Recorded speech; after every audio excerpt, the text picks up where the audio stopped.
Avec plaisir.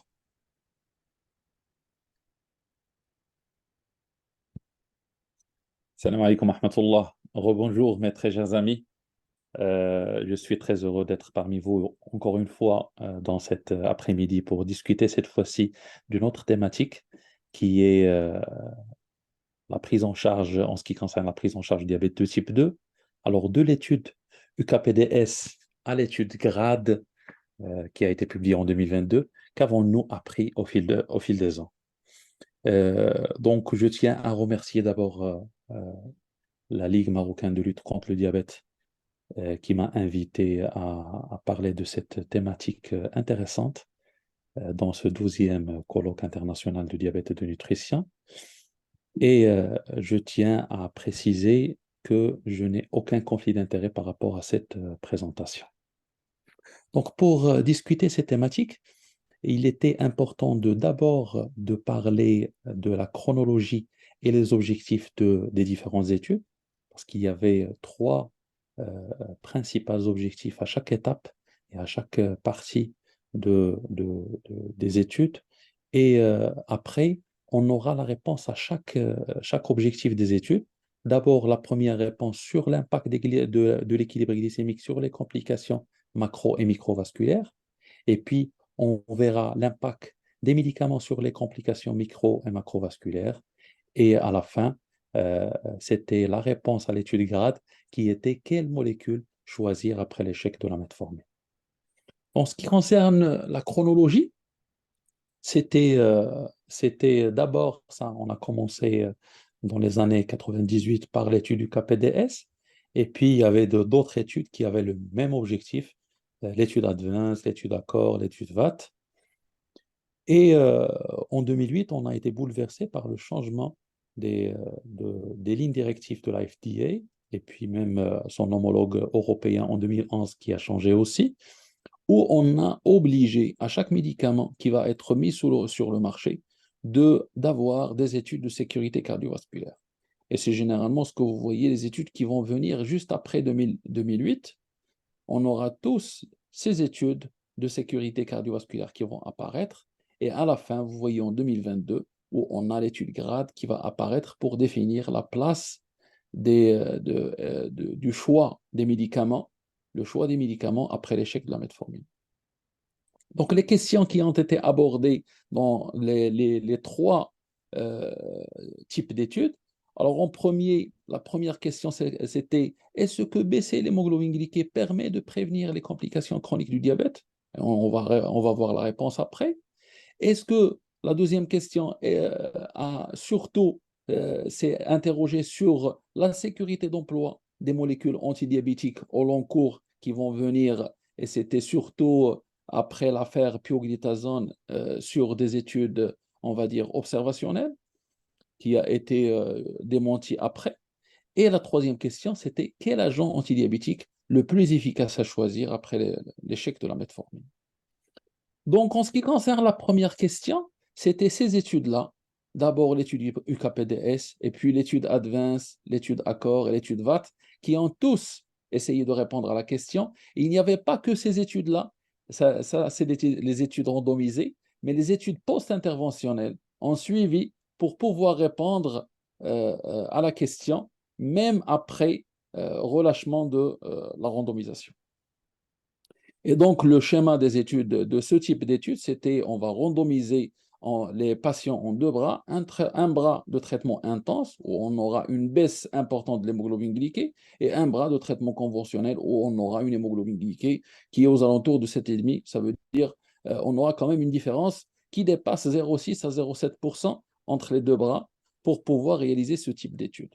Et les études observationnelles, c'était après l'intervention, on va essayer d'observer qu'est-ce qui s'est passé après avoir intensifié et arrêté l'intensification.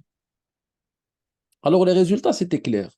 C'est sur le plan microvasculaire, on protège le patient diabétique contre les complications microvasculaires lorsqu'on le met sous traitement intense, que ce soit la néphropathie, la rétinopathie et probablement aussi pour la neuropathie. En ce qui concerne les complications macrovasculaires, on n'a pas eu de résultats positifs sur le plan des études randomisées à court terme. En ce qui concerne les études observationnelles, on a eu quand même des ébauches de protection cardiovasculaire à long terme en ce qui concerne les complications macrovasculaires.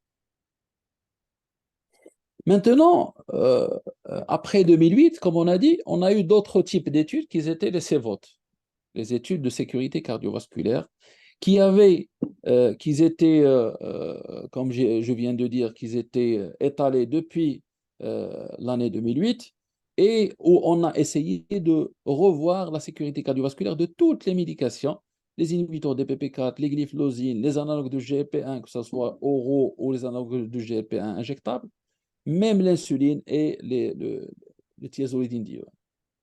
Le schéma de cette intervention de ces votes était simple. C'est garder une hémoglobine glyquée comparable entre les deux bras, ça veut dire c'est la même, aux mêmes moyennes glycémiques, et la seule différence, c'est qu'on va mettre l'agent à étudier dans un bras contre un placebo dans l'autre bras, et c'est clair qu'on pourra avoir une intensification par les autres antidiabétiques dans le bras de placebo de manière à ce qu'on a la même hémoglobine glyquée entre les deux bras. C'était ça. Et on va essayer au fil des années, alors au moins 2-3 ans, au fil des années, on va essayer de comparer sur des objectifs primaires qui étaient surtout le triple MACE. Le triple MACE, c'était soit un décès cardiovasculaire, soit un IDM ou un AVC non fatal. Donc, à travers ces études, on va essayer de répondre, est-ce que le médicament en question, est-ce qu'il est sécurisé à le mettre sur le plan cardiovasculaire ou pas? Donc, la réponse pour ces études, en ce qui concerne les glyphosines, c'est clairement établi que ça réduit les complications microvasculaires, surtout sur le plan rénal, ça réduit l'hospitalisation pour insuffisance cardiaque, ça réduit les événements cardiovasculaires majeurs, surtout en prévention secondaire, et la question reste posée en prévention primaire, et ça, on l'a vu en long et en large dans ma première présentation sur les glyphosines. En ce qui concerne les analogues GLP-1, de la même manière, la question reste à prouver. Il existe une ébauche de réponse, mais qui est indirecte sur la réduction d'hospitalisation pour insuffisance cardiaque et de la protection rénale. Mais c'est toujours indirect puisqu'il n'y a pas d'études qui sont dédiées à ça. Mais la réponse de ces votes, c'est que les analogues de GLP-1 protègent, que ce soit pour la prévention secondaire et même en prévention primaire, mais pas pour tous les analogues GLP-1, que pour certains. En ce qui concerne les inhibiteurs de DPP4, ils étaient tous safe. Ils étaient neutres sur le plan cardiovasculaire, mais sans pour autant démontrer une protection. Ils étaient seulement neutres. Mais il y avait quand même un warning qui a été levé pour la saxagliptine en ce qui concerne l'augmentation de l'hospitalisation pour insuffisance cardiaque. En ce qui concerne les sulfamides, c'était l'exemple de parents pauvres des classes thérapeutiques, puisque c'est des médicaments anciens, donc ils n'ont pas bénéficié de ces études. Le seul qui a bénéficié, et c'était contre un bras actif, contre la linagliptine, c'était le glimépéride. Et le glimépéride a démontré qu'il est aussi neutre que les inhibiteurs de DPP4 en ce qui concerne la sécurité cardiovasculaire. Donc, ça, on a vu ensemble les résultats des études d'intervention conventionnelles par rapport à l'intensification. On a vu les études des CVOT et le résultat sur les différentes classes thérapeutiques. Et maintenant, on va voir ensemble quelle est la molécule à mettre en œuvre pour être plus efficace après l'échec de la metformine. C'était l'exemple de l'étude GRADE qui a essayé de répondre à cette question. Et elle avait on va dire, elle a pris plus de 5000 patients et qu'il a essayé de randomiser en 4 bras. Un bras qui va recevoir de l'insuline glargine, un bras qui va recevoir un analogue GLP-1 représenté par liraglutide, un bras qui va recevoir sitagliptine et un bras qui va recevoir le glimépéride. Et on va essayer de les comparer sur un objectif primaire sur la réduction de l'hémoglobine glyquée. Quel est le pourcentage de patients qui va avoir plus de 7% d'hémoglobine glyquée? Et comme critère secondaire, on va élargir la cible de l'hémoglobine glyquée à 7,5 pour voir les médicaments les plus efficaces. Alors, en ce qui concerne l'efficacité, Sur le critère principal, l'efficacité était majeure pour les traitements injectables. D'abord l'insuline glargine, suivi de liraglutide, suivi des sulfamides, et à la fin, les moins efficaces étaient la sitagliptine.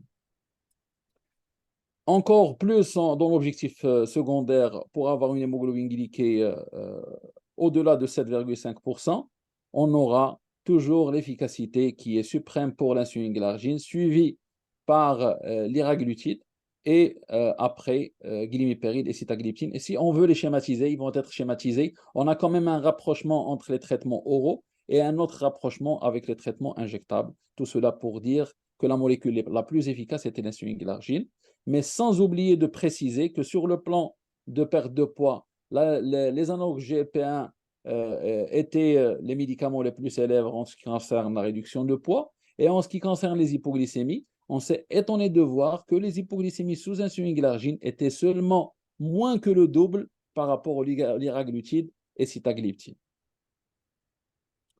Et une idée sur les complications cardiovasculaires, on a eu quand même la sécurité cardiovasculaire des analogues GLP-1 qui va apparaître, que ce soit pour l'hospitalisation pour insuffisance cardiaque, pour n'importe quelle maladie cardiovasculaire qui va apparaître, et aussi pour la réduction des décès cardiovasculaires et la réduction des décès toutes causes. C'était seulement liraglutide qui a eu la preuve par rapport aux 3 classes thérapeutiques. Donc, si on veut résumer ce qu'on a appris des différentes études au fil des années, c'est qu'en baissant la glycémie moyenne et automatiquement l'hémoglobine glyquée, on arrive à réduire les complications microvasculaires et probablement aussi les complications macrovasculaires, mais au long terme.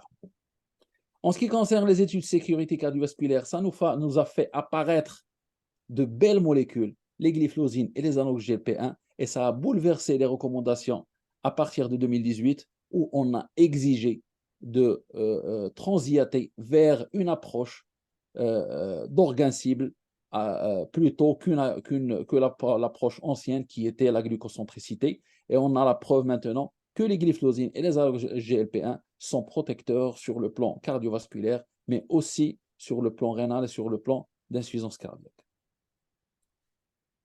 La dernière étude, c'était l'étude GRADE qui avait démontré que les médicaments injectables étaient plus efficaces que les médicaments oraux et le défilement d'efficacité était l'insuline glargine qui était la plus efficace, suivie des analogues GLP-1, des sulfamides, des inhibiteurs de DPP-4. Ces résultats doivent être revus à partir de ce qu'on voit maintenant, les nouveaux analogues GLP-1 qui sont plus forts, qui peuvent réduire l'hémoglobine glyquée de plus de 2%. Il faut revoir ces résultats pour dire que vraiment, on pourra avoir des analogues GLP-1 qui peuvent dépasser parfois l'insuline glargine. Et je vous remercie pour votre attention et je passe la parole à la salle pour d'éventuelles questions. Merci beaucoup.